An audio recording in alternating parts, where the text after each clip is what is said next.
Reinado de Xisquillahu, es decir, Ezequías. Parte 3. Después de la purificación del templo de Adonai, el rey Ezequías madrugó y reunió a los príncipes de la ciudad, y subieron a la casa de Adonai, y ordenó a los sacerdotes, descendientes de Aarón, ofrecer holocaustos en el altar de Adonai, como ofrenda por el pecado, a favor del reino del santuario y a favor de todo Israel. Las ofrendas por el pecado que trajeron fueron la oportunidad para expiar el delito de idolatría sobre todo Israel. Y no solo fueron presentadas a favor de Judá, sino de todo Israel, considerando a Israel frente a Adonai un solo pueblo. El número de holocaustos ofrecidos por Ezequías fue mayor a lo estipulado por la ley de Adonai. Y esto debido a la baja situación espiritual a la que se había llegado en la época de Acaz, por lo que se procedió de acuerdo con lo llamado Horaat Sha'ah, es decir, una orden temporal, que permitía ofrecer más sacrificios de lo estipulado, y que solo podía realizarse con indicaciones de un nombre de Adonai. Y puso a los levitas en la casa de Adonai con címbalos, con salterios y arpas, según el mandamiento de David, de Gad, el vidente del rey, y del profeta Natán, pues ese mandamiento había venido de Adonai por medio de sus profetas. Esta ordenanza del rey David ocurrió como parte de los preparativos para la construcción de la casa de Adonai, que se llevaría a cabo por su hijo Salomón. El rey David asignó cantores y músicos e instruyó sobre los ministerios del templo. Lo guiaban y lo aconsejaban dos de los profetas fieles de Adonai, Gad y Natán. Puesto que la ordenanza de la ley de Adonai no requiere el canto mientras se realice una ofrenda, esto solo sería permitido por Adonai mediante sus profetas. Así que los levitas se colocaron de pie con los instrumentos de David, arpas, salterios y címbalos, y los sacerdotes con las trompetas. Entonces Ezequías ordenó que se ofreciera el holocausto sobre el altar, y cuando comenzó el holocausto, comenzó también el cántico a Adonai y el sonar de las trompetas, con acompañamiento de los instrumentos de David, rey de Israel.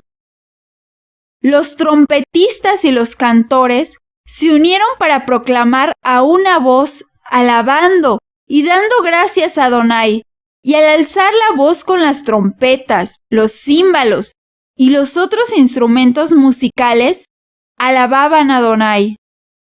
Y toda la congregación se postró, mientras entonaban cánticos y resonaban las trompetas, todo hasta que el holocausto fue consumido. La alabanza es una forma de reconocer a nuestro Adonai, su gloria, su poder y gran misericordia. Muchas de las alabanzas del rey David a Adonai quedaron plasmadas en el libro de los Salmos. El Salmo 150 es una invitación para alabar a Adonai y cita diferentes instrumentos musicales para hacerlo.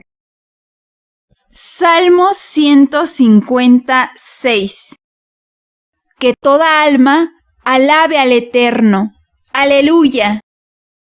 La palabra aleluya está compuesta por un verbo en hebreo en imperativo masculino plural, seguido del sufijo del nombre teofórico de Adonai, Yah, dando lugar a la expresión alaben a Adonai. El rey Ezequías y los príncipes ordenaron entonces a los levitas que alabaran a Adonai con las palabras de David y del vidente Asaf. Y ellos entonaron alabanzas con gran júbilo, se inclinaron y se postraron.